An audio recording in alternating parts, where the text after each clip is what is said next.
Ayon sa investigasyon, gumawa ng krimen ay ang kanyang inaanak sa kasal, Pia Katrina Panginiban at si Christian Suarez Panginiban.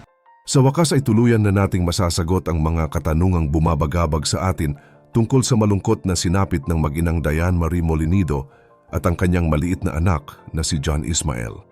Nitong nakaraang January 16, 2026, naging malaking balita sa Quezon City ang biglaang pagkawala ng dalawang ito na tila ba kinain na lang ng lupa. Maraming tao ang nag-share sa social media at nakiusap na tulungan silang mahanap dahil sa takot na baka may masamang nangyari sa kanila. Pero ang masakit na balita ay nahanap ang kanilang mga katawan sa magkaibang lugar, sa Bulacan at sa Tarlac, na naging dahilan para magkaroon ng mas malalim na investigasyon ang mga pulis. Ang kasong ito na nagsimula sa isang report ng nawawalang tao ay nauwi sa isang madilim na kwento ng pagtataksil mula sa mga taong malapit sa kanila.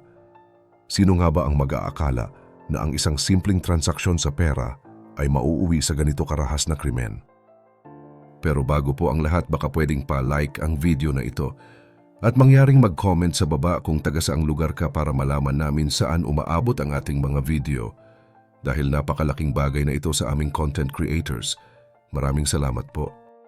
Ayon sa mga opisyal na ulat mula sa Philippine National Police, ang pangunahing motibo sa likod ng pagpatay ay may kaugnayan sa benta ng isang sasakyan. Nagkaroon ng usapan para sa isang Toyota Innova na nagkakahalaga ng 450,000 piso.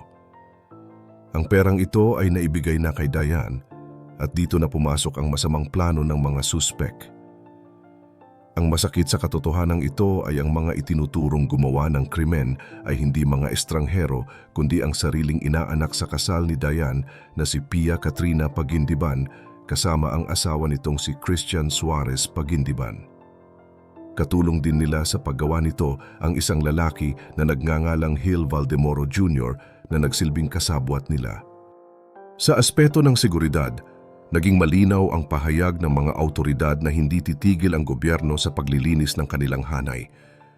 Binigyang diin na ang mga ganitong klase ng krimen ay hindi dapat mangyari, lalo na kung ang mga sangkot ay may koneksyon sa mga dating tauhan ng gobyerno o mga sindikato.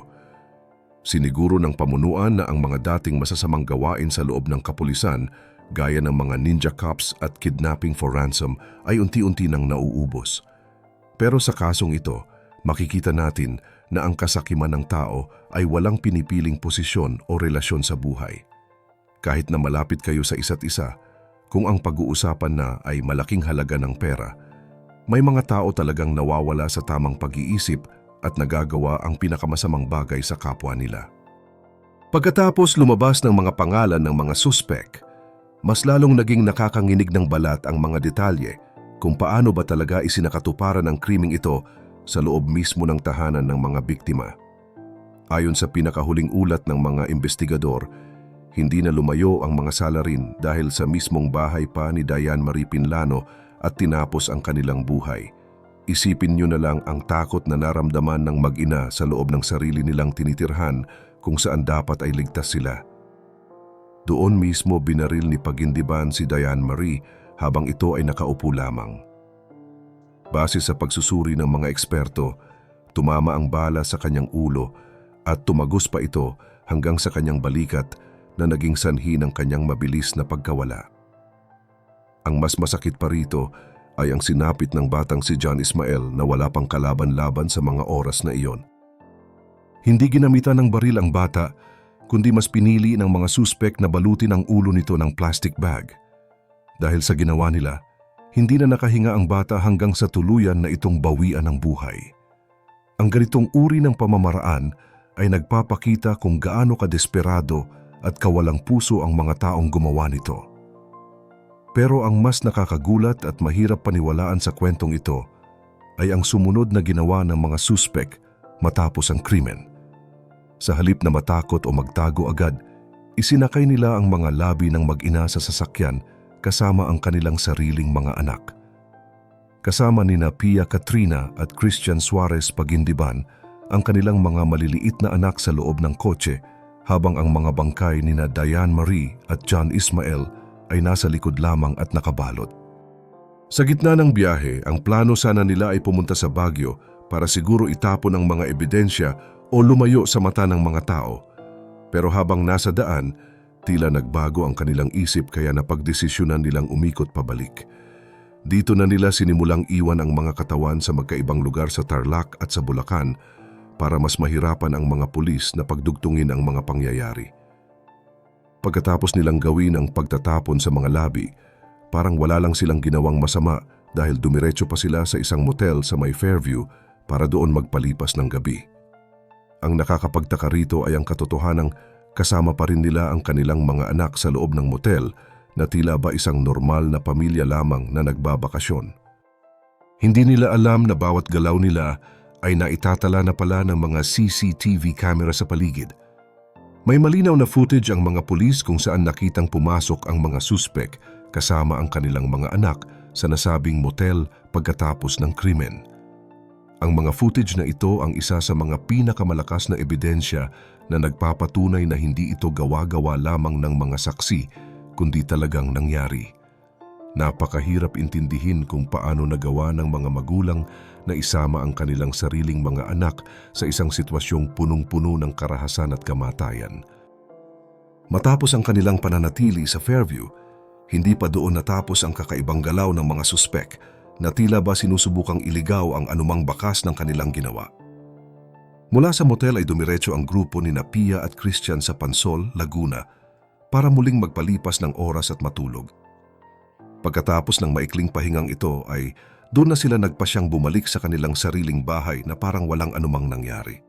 Sa puntong ito, lumabas sa investigasyon na hindi lang tatlo ang may kinalaman kundi pati na rin ang kapatid ni Pia na si Christian ay sangkot din sa mga pangyayari. Nakakapanghina ng loob isipin na ang buhay ng isang ina at ng kanyang anak ay kinitil dahil lamang sa halagang 450,000 piso. Dahil sa halagang ito, isang buong pamilya ng mga suspek ang nagtulong-tulong para isakatuparan ang isang karumal-dumal na plano. Sa panig ng mga autoridad, itinuturing na nilang sarado ang kasong ito dahil sa dami ng ebidensya at nakahanda na ang mga formal na sakdal laban sa mga salarin. Pero habang papunta na sa pagtatapos ang usapin, may isa pang anggulo na pilit na binubusisi ng mga pulis. Ito ay ang papel ng asawa ni Diane na si John Molinido. Alam ng marami na 3 taon na silang hiwalay ni Diane, pero ang kanyang mga ikinilos matapos malaman ang trahedya ay nagdulot ng malaking pagtataka sa mga investigador.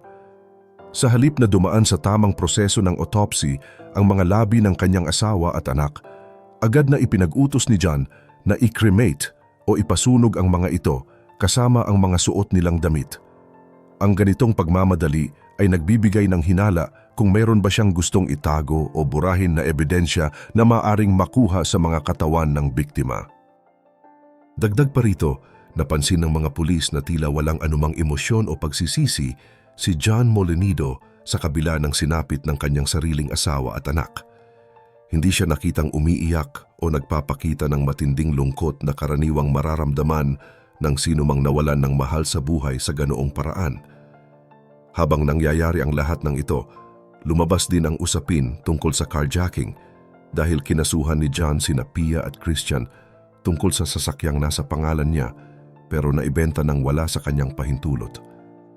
Ang gulo ng mga ugnayan at ang kawalan ng malasakit ay nagpapakita na marami pang lihim ang posibleng nakabaon sa likod ng malagim na krimeng ito.